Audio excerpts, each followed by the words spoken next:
Mr. Chairman, members, ladies and gentlemen, this is the bad session. I know you're all hungry and you all want to go home and you want to move on and have some lunch. But I do have some messages I've got to leave with you today.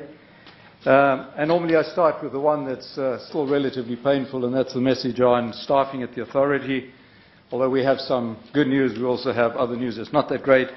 Well, we have the good news that we have Mr. Tom Valence with us now as Chief Counsel, a great relief to me and to the authority.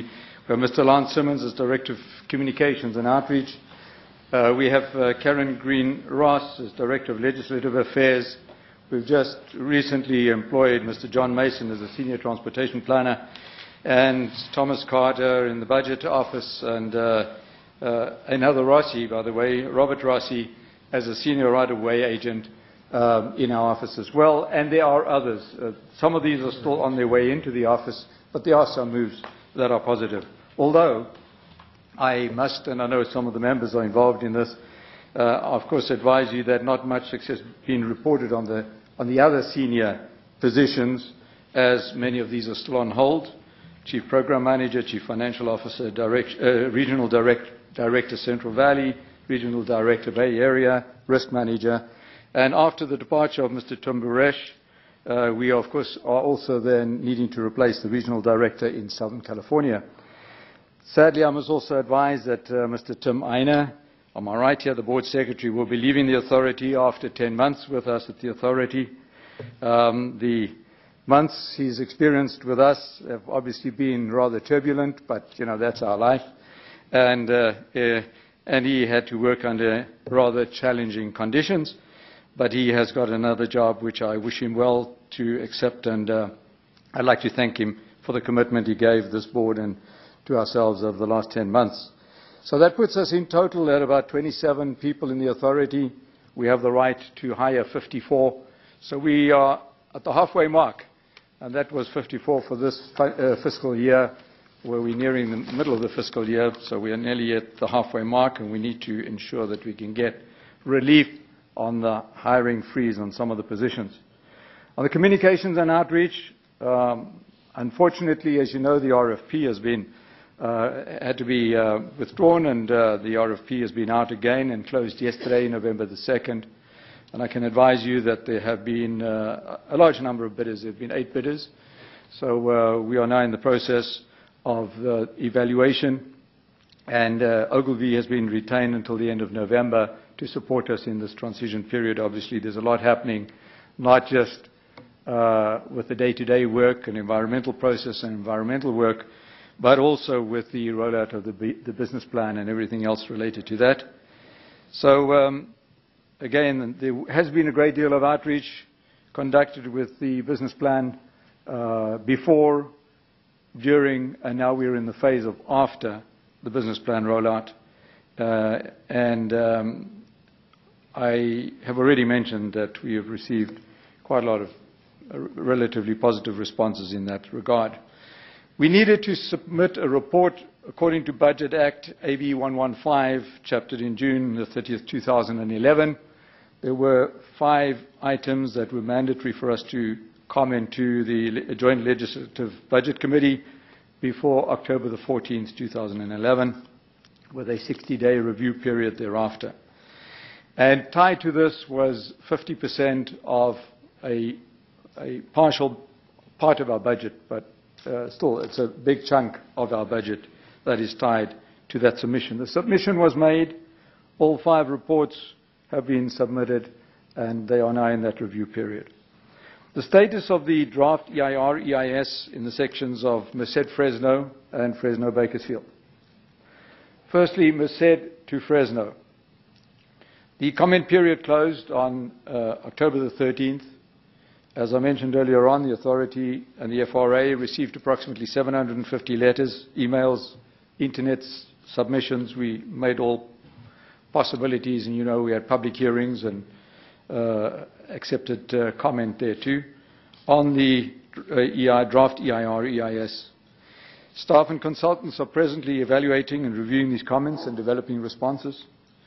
The public comment is being considered as part of the preferred alignment recommendation, which is now being developed by staff. And just for the information of the board and also the information of the public, that meeting for the preferred alignment will take place early December at a meeting most likely to take place in Merced. The staff recommendation for the preferred alignment, as I said, is now imminent, and a lot of work is needed to make that possible by then. We expect the final EIS to be released late in January, early February in 2012, which obviously will lead to the ROD-NOD, which is the final approval that we need before moving into the future of the project. For Fresno Bakersfield, the comment period closed on October the 13th as well. I mentioned earlier on about 1,080 letters or communications were received, and these are being looked into at the moment and worked into the future. But I'll get to something different now. As you know, we have decided to add another alternative, a west of Hanford alignment alternative, into the future draft EIS documents. It will include a Kings Tulare County station in that western alignment as well. Staff is meeting with stakeholders to develop the necessary information for the supplemental alternatives analysis report, and which will focus on the west of Hanford alternative for board approval to be presented in December. So that means in December we will be back at the board where we will present to you this west of Hanford alignment for you to adopt that to go back into the EIR process, because there was not one in the EIR process until now. So we're bringing it back in. It was there in the original statewide program level EIR document at the time.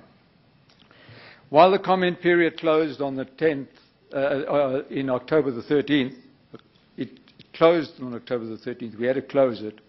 It is clear that the documents still remain available for review.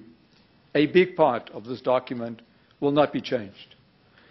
And the majority of that, we ask the people, because many asked for more time, to use the time now to really look at the documents and to prepare themselves for further comment. After we release the new documents, or the adjusted, the modified documents, including the West Bypass, in early 2012, the authority will again have a 45-day public comment period and will again be accepting comments from the public, and will again be having public meetings on the document. For the people, and there were many here from Kings County, you recall that we had opened a Kings County office to communicate with the people in Kings County about the documentation and to make it easier for them to understand the documents. That office remains open at the moment, but we are not having any visitors. So I do request the people from Kings County to make use of the office, because alternatively, in the interest of taxpayers' money, we're going to have to decide that if there's no need for the office, that we may need to close it down for a while or reopen it maybe later. I'd like to make mention that as one of the 750 letters submitted, we also received a letter from the US EPA, the FRA and ourselves, related to the EIS document. The letter confirms that the authority should move towards preparing and submitting a final EIS document, and the letter also contains many constructive comments that staff will be addressing in the final EIS. The EPA in particular has expressed a concern that the EIR should include more detailed mitigation measures, and an effort is underway to ensure that this particular item is addressed.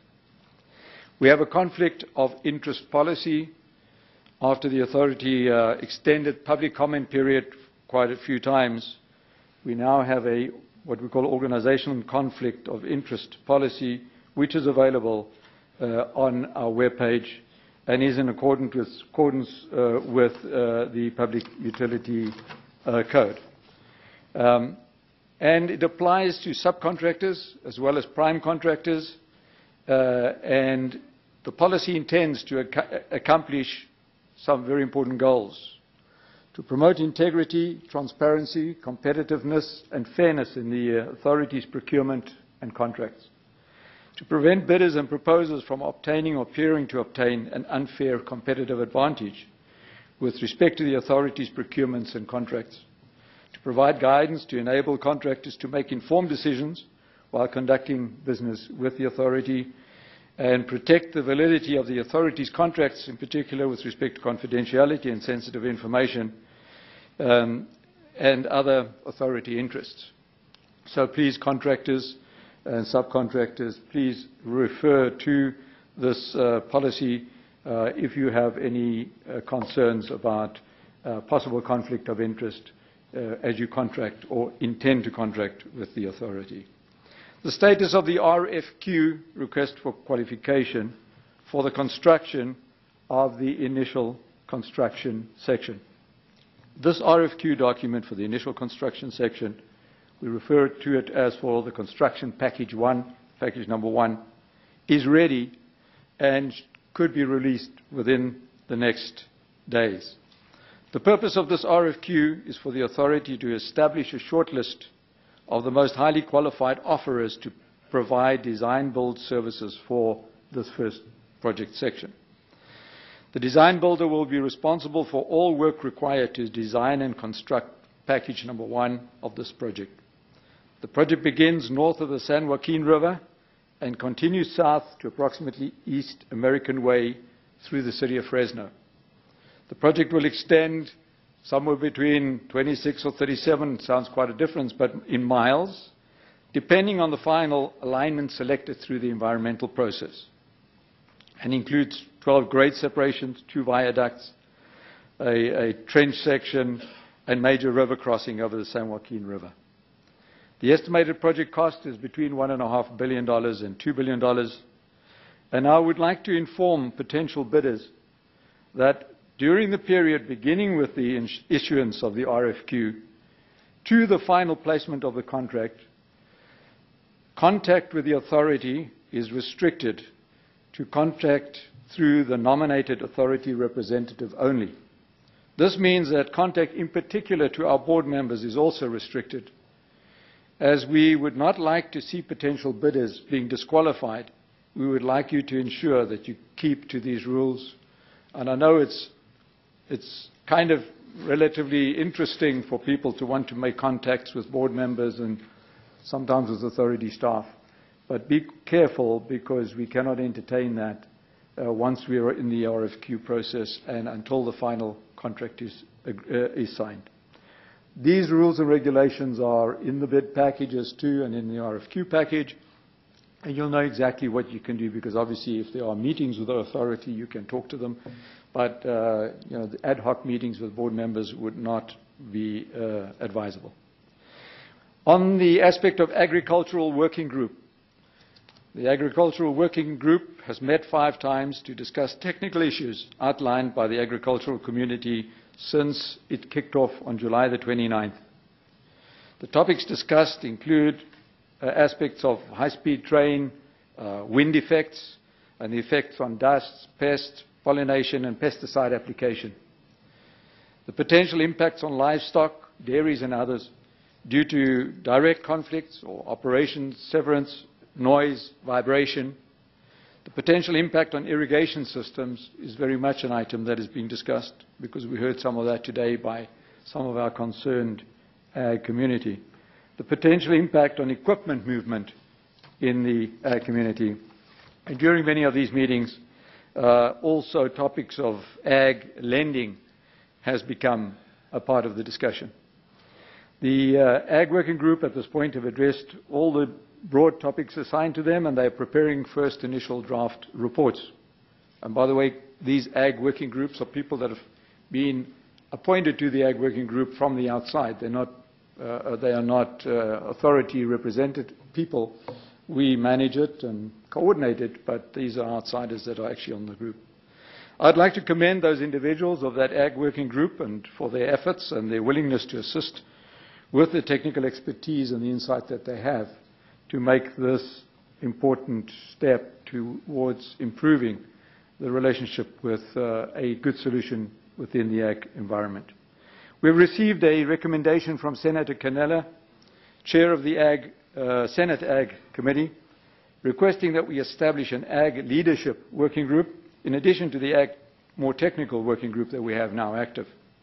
It had been our aim in the beginning to set up this group, but at the time, unfortunately, the county agricultural commissioners of Merced, Madeira, Fresno, Tulare, Kings, and Kern County, who we had approached formally, could not confirm that they themselves or one of their delegates would be able to participate on this panel, as they seemed either to have had budget limitations or time limitations, and the idea stagnated. We will approach Senator Canella for his support to ensure that this is made possible.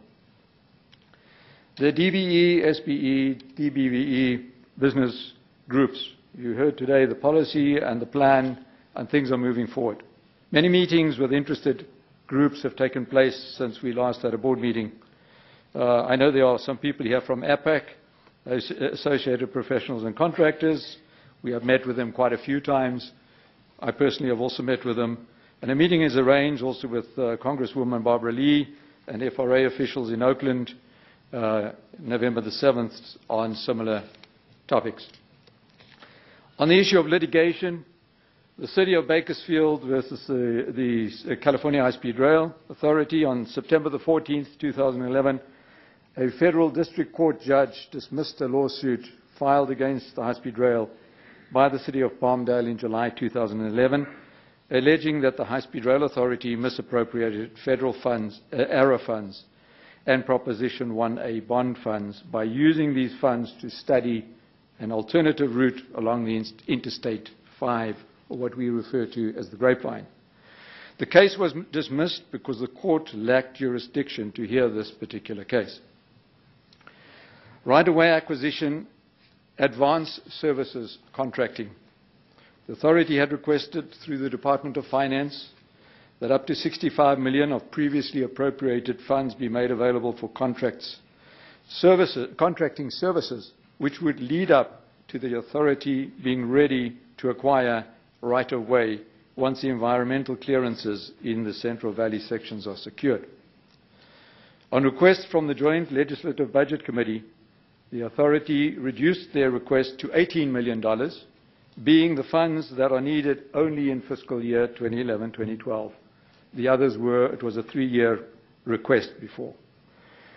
The JLBC did not approve the request and stated that once the legislature has the opportunity to receive and review the business plan and the report submitted to fulfill AB 115, as submitted on October the 14th, they would reconsider their decision. They furthermore stated that, and I quote, the LAO advised that taking additional time to review the forthcoming project information from the High-Speed Rail Authority will not compromise the ability of the project to spend all the ARRA funds it has been awarded by September 2017. I must inform you that this statement is incorrect, and the longer it takes to make this funding available, the higher the risk of delay to this program and the inability for the authority to meet its commitment to deliver the ICS by September 2017. Bill AB 615 was much debated at the time. The Governor signed Bill AB 615, which provided $4 million in funding for ongoing planning, outreach, and preliminary engineering for the section of Los Angeles to San Diego. As much as we are pleased that that was achieved, unfortunately, the associated language giving the authority the approval to undertake right-of-way acquisition in a more expedient manner was removed from this bill. This issue will need to be revisited as soon as possible in the next legislative session. Just a comment on SCAG and its regional transportation plan. The authority is working with SCAG, or the Southern Californian Association of Governments, to ensure Phase 1 is in the constrained portion of their regional transportation plan, or the RTP, so that we are able to fulfill elements of our project, of our business plan, in their area if and when early investment opportunities may arise. On the issue of the grapevine, although I didn't see many Palmdale people here today, but on the issue, there were one or two comments. On the issue of the grapevine, I would like to remind you that the grapevine is potentially one of various alignments to be considered to connect Bakersfield to the LA Basin. And it would be an alternative to the existing alignments. No decision has been made yet. Work continues to determine whether this alignment alternative is feasible and would be a viable alternative to the Antelope Valley alignment. It will be brought to the board's attention as soon as these investigations or pre-investigations are completed for a final decision before it gets taken back into any official EIR documentation. With that said, Mr. Chairman, members, that's my CEO's report for today. Thank you, Ms. Van Ark. Any questions? Seeing no questions, we're about to adjourn. However, we have to have a meeting during the week of 12 December.